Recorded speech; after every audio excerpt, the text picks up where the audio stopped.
Bu Ongko, dan Sisyo Secie semua. Saya Iliona dari Lombok, mewakili 6 teman saya dari Lombok. Saya ikut DM 1 tahun 2020 bulan Januari. Sebelumnya suami saya, Angga, anak saya, paman saya, dan kakak saya sudah belajar sampai Advance.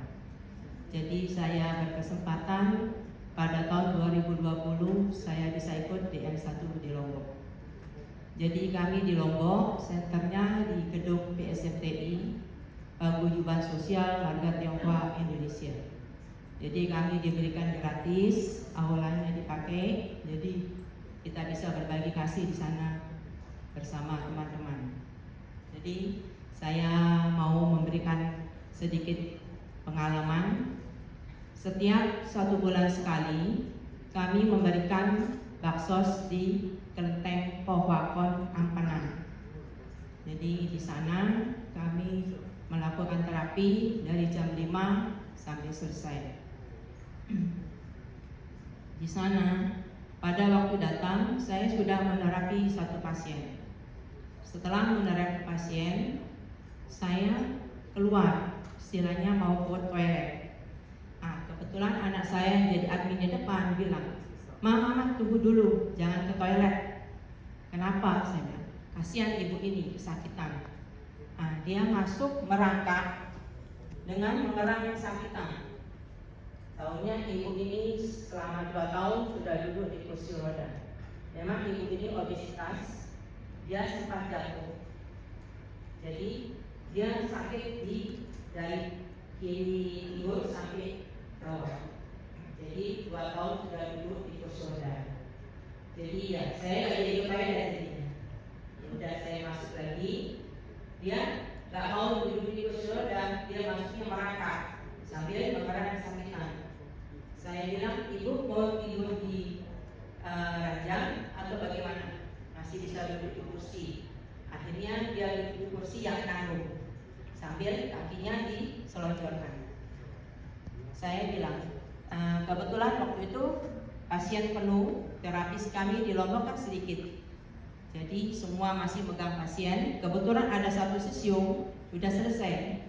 Jadi saya bilang, sisyo tolong bantu saya pegang C7 sama C5 dan tengkuk, karena dia juga punya hipertensi.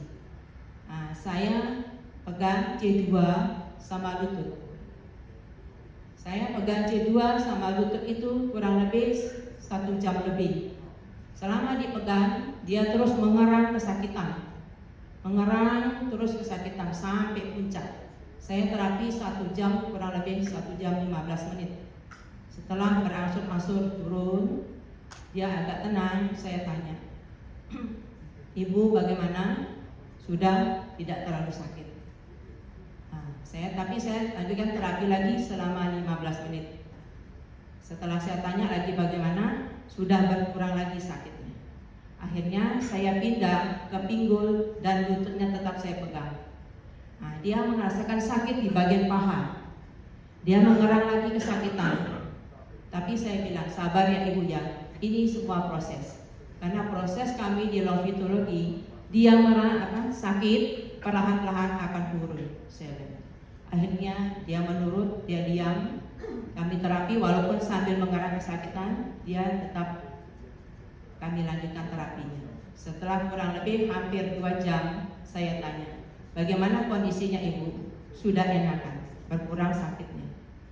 Setelah itu saya sisyonya 1, karena dia juga obesitas, ada hipertensi. Saya suruh terapi jantung dan ginjalnya. Saya tetap lanjut di bagiannya sakit. Hampir 2 jam kami terapi. Saya tanya bagaimana? Sudah berkurang sakitnya. Setelah itu saya tanya, ibu bagaimana? Bisa berdiri atau bagaimana? Saya mau merangkak aja lah, keluar lagi, katanya gitu. Jangan bu, coba berdiri, saya bilang. Akhirnya dengan berpegangan dengan bangku, dia berdiri perlahan. Saya bilang, coba melangkah, saya bilang gitu. Akhirnya dia melangkah dengan perlahan. Akhirnya dia bisa jalan sendiri keluar pulang.